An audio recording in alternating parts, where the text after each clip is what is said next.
Good evening and welcome to tonight's edition of Special Assignment. I'm your host, Ashraf Garda. In December last year, the Health Professions Council of South Africa found well-known cardiologist Dr. Wouter Basson guilty of breaching medical ethics. This is for the activities that happened while he headed up the apartheid government's chemical and biological warfare program during the 1980s. Prior to this, shocking testimony emerged during the Truth and Reconciliation Commission about how the program was responsible for, among others, large-scale production of mandrakes, cocaine and tear gas, and providing disorientating substances for cross-border kidnappings. Some argue that his involvement resulted in many deaths, but Basson denied any wrongdoing and never applied for amnesty. In 2002, he was acquitted of all criminal charges against him before the High Court in Pretoria.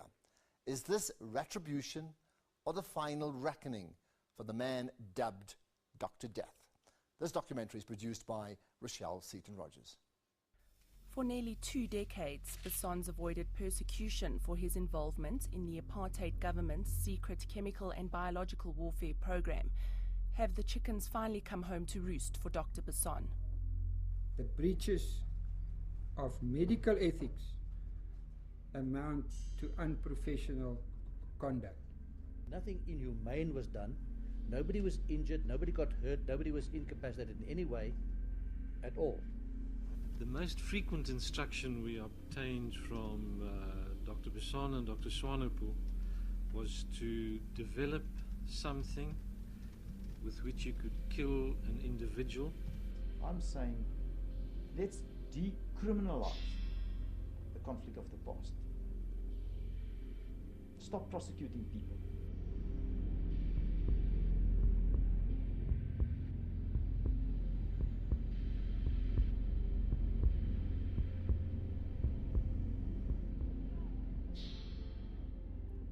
"2014 is the year in which South Africa celebrates 20 years of democracy. It is a young democracy born out of flowing tears and furious bloodshed.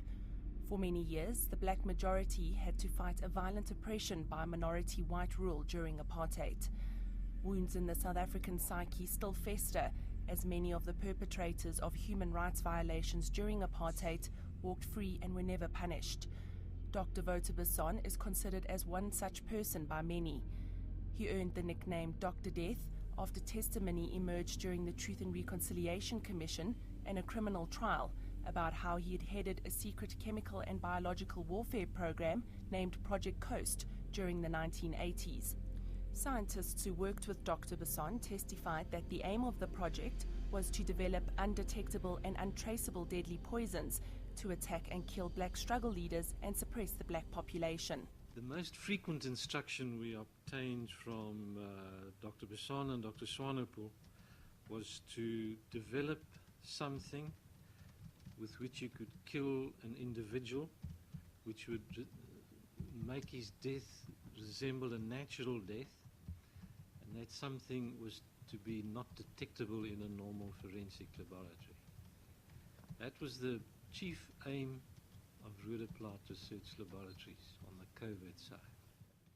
I was approached to supply some, if it would be possible, if there would be a possibility if we could supply some poison to eliminate an enemy of the state.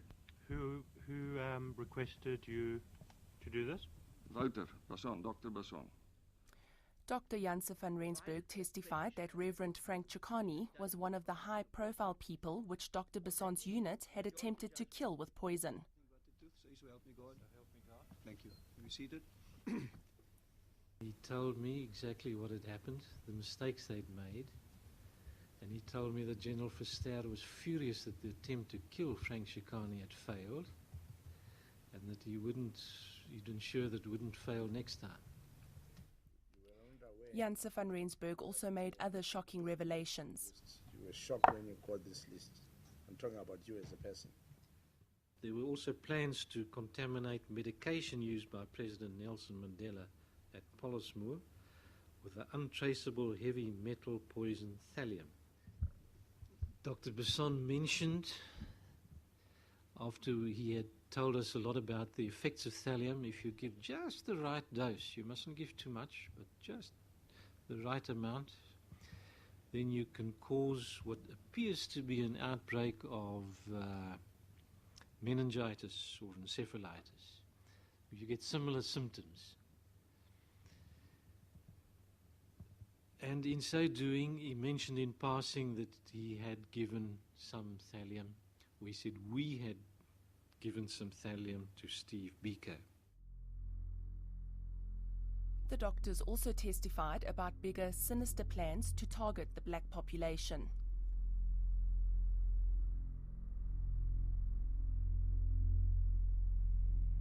Oh, the other brief was, and very, very important one, was to develop a product to curtail the birth rate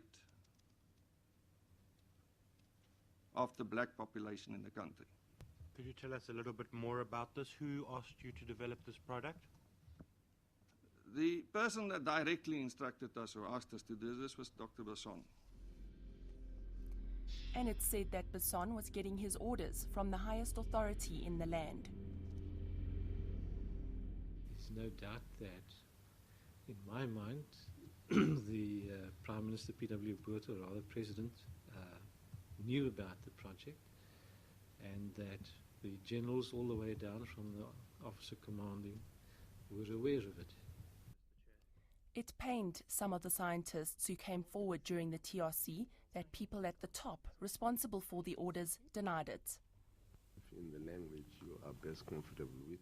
I had nervous breakdowns on all of these issues and many things. We suffered from it, scientists, a lot, I can assure you, and I cannot make this good. But what grieves me is that the people that created this climate is now denying it. Like if you listen to a person like Minister Botha, you would have sworn he was born an ANC member. He never said total onslaught, communism, that's the enemy. Never. He denies it. And this is what grieves me, Mr. Chairman, that they are ducking their responsibility for what they did. Because I have no doubt in my mind that those are the responsible people that created the climate. And they supplied the money, Mr. Chairman, to do this. Eliminate the conflict. Dr. Goosen also gave some insight into what motivated Basson to take on the so-called role of Dr. Death. I asked him, why, Wouter, are you doing this? And he said, I've got one daughter, and one day, and he said, we don't really have any doubt that the black people will take over the country. But one day, when the black people take over the country, and my daughter asked me, Daddy, what did you do to prevent this? My conscience would be clean. And I must admit, that was the psychosis which prevailed.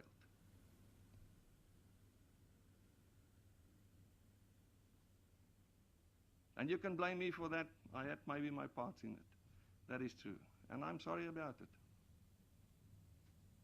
But I was not guilty alone.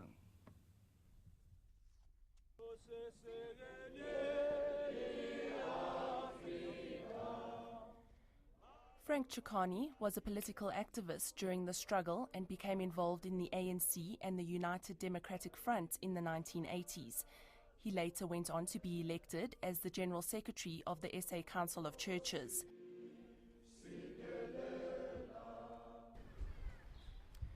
We went to meet Reverend Chikane, who told us about how in 1989, 3 policemen had laced his underwear with poison in an attempt to kill him. My body began to shake and shivering when it was so hot. And at one stage I asked the driver, stop, and walked out and threw out. And from there I couldn't walk. They had to really carry me into the car. Chikane says he fell gravely ill 3 more times until blood tests revealed that he had been poisoned. We knew that there were laboratories in South Africa that were producing this stuff. There were 3 laboratories, and Basson was directly involved. They produced those chemicals. Many people died mysteriously, and nobody has talked about it. Nobody takes it seriously. But thanks God I'm alive, to tell the story, because there's nobody I know of who survived it like I did. Coming up next, a look at Basson's criminal trial.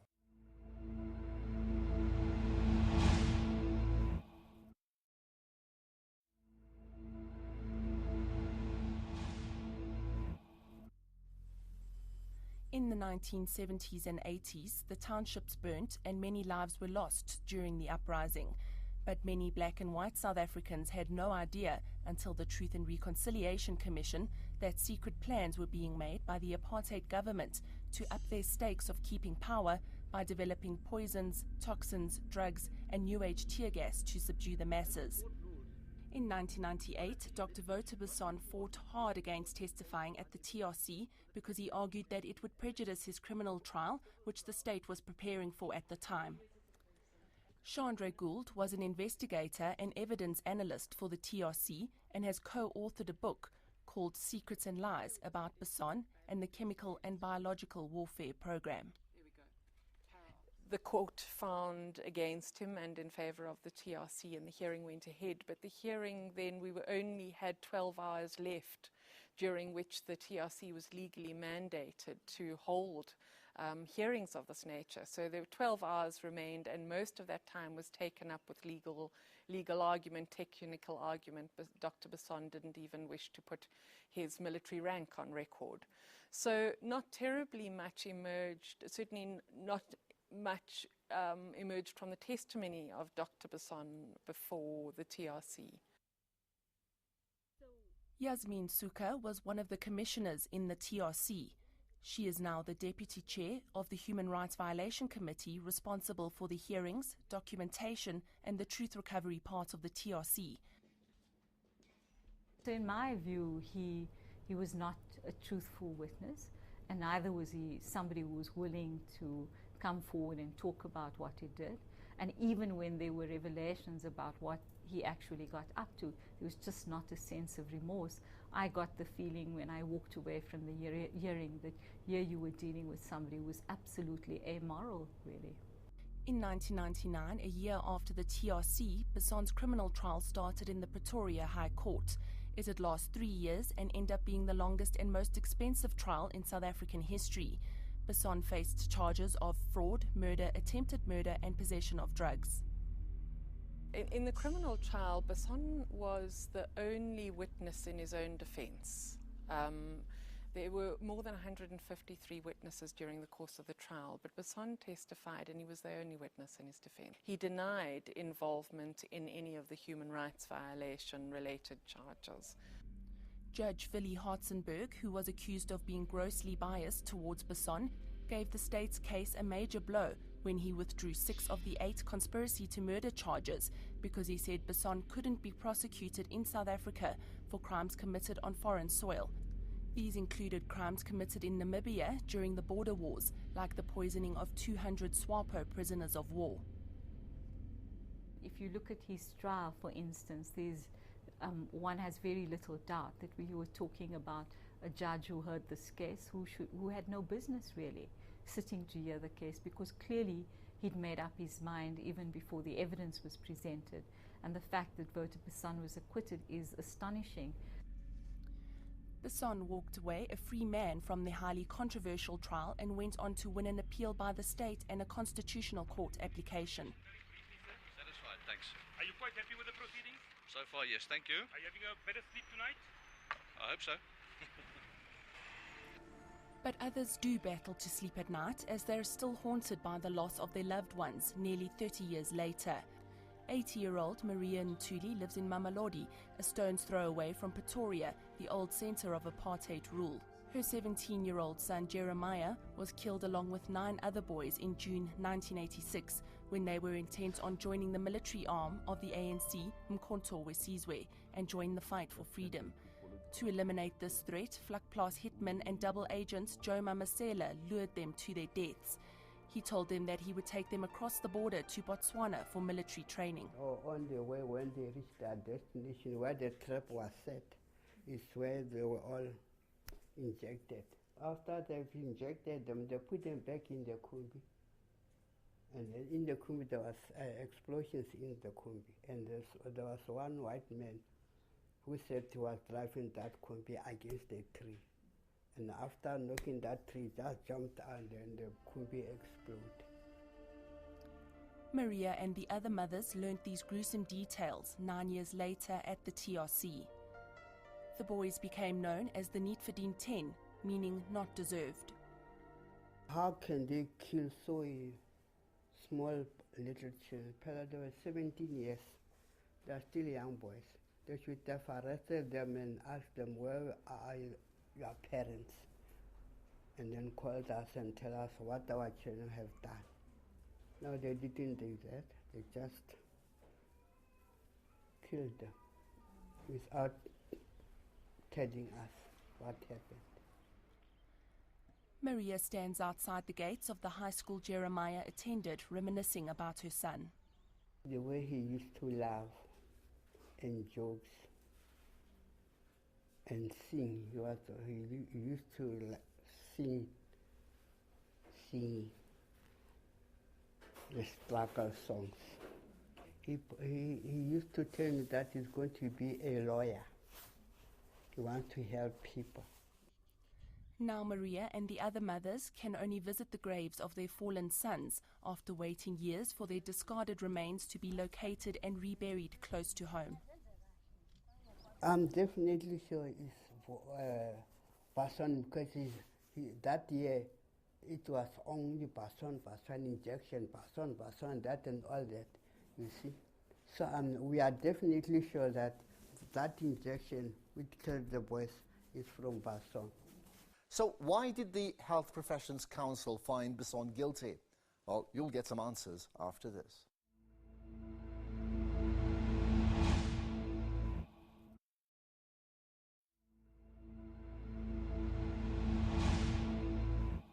The grieving of people like Maria and Ntuli is worsened by the fact that people like Basson, accused of human rights violations during apartheid, have carried on their lives without remorse or punishment. He's free, he's walking free, he's free. He must be punished. He must be punished. A guilty verdict by the Health Professions Council against Basson was something of a blessing for those who'd felt he'd literally gotten away with murder. In December 2013, 7 years after the hearing began, the council found Basson guilty of unethical and unprofessional conduct as a medical practitioner.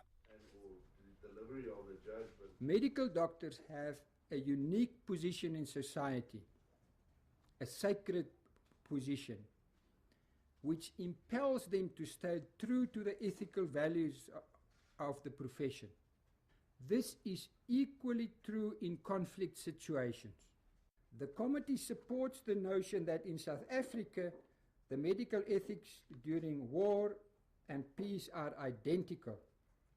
The committee further decides that in the light of all the circumstances, the breaches of medical ethics amount to unprofessional conduct.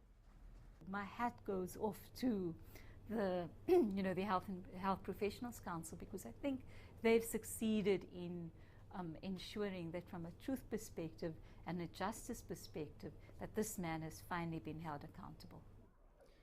The charges Basson faced in the hearing were a far cry from what he had originally faced in his criminal trial, but were still important charges like coordinating the large-scale production of tear gas and drugs like mandrax, ecstasy and the incapacitant BZ, as well as supplying cyanide capsules for distribution to special units to use to commit suicide if captured. Medical law attorney Adele van der Walt says the hearing against Basson has been a complex one because of the amount of time that's passed. But she says that doctors are bound by very clear rules like the Geneva Convention and the Hippocratic Oath. The knowledge and skill that he used was that of a doctor and not of a normal soldier.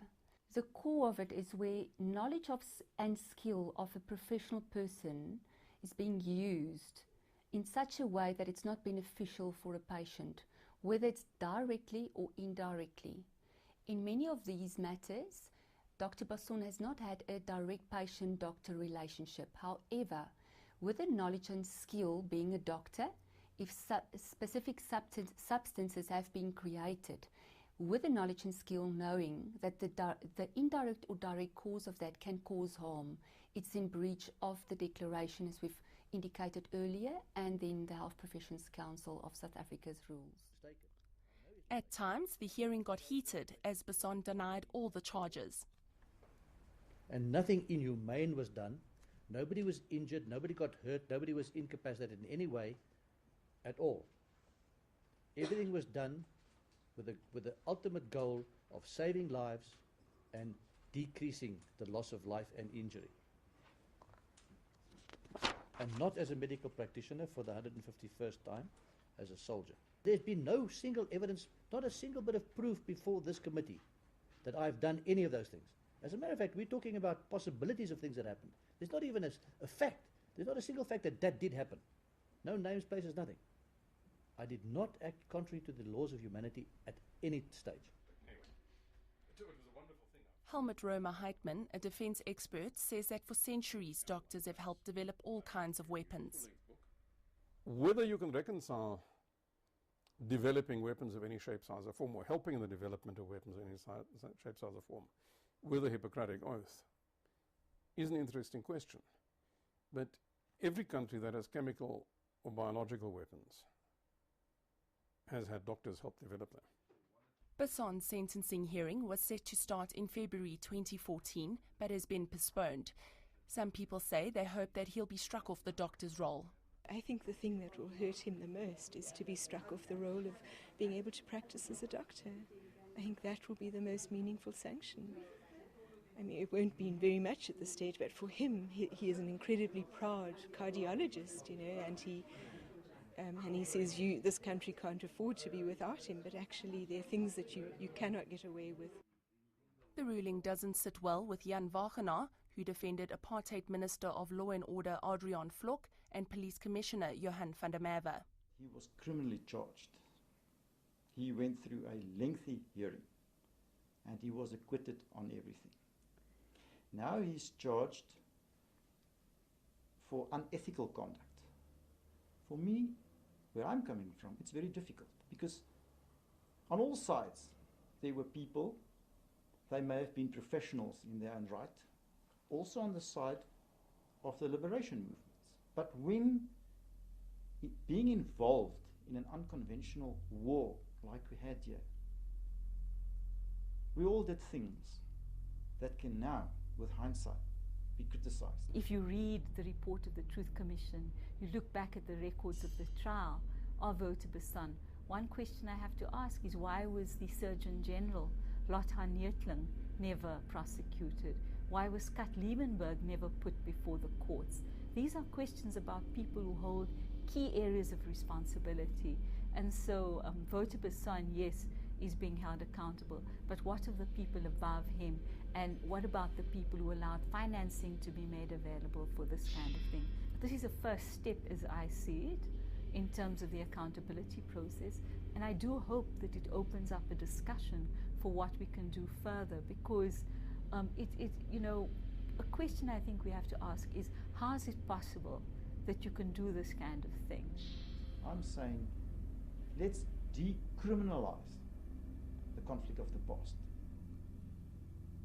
Stop prosecuting people, that we can move forward in this with our country. Because I say that is what this country needs. In relation to how long ago it happened, again, whether you acted unethically yesterday or 10 years ago is irrelevant to the fact of whether you acted ethically or unethically. I'm not even interested in taking him to court and prove anything. I think he has to live with his conscience. You know, I mean, he's a human being. I hope he still has a conscience. Everything got its own end. This is the road end to Barcelona. If you miss one of your family, you will never forget. Especially the way they died, these children. You won't forget.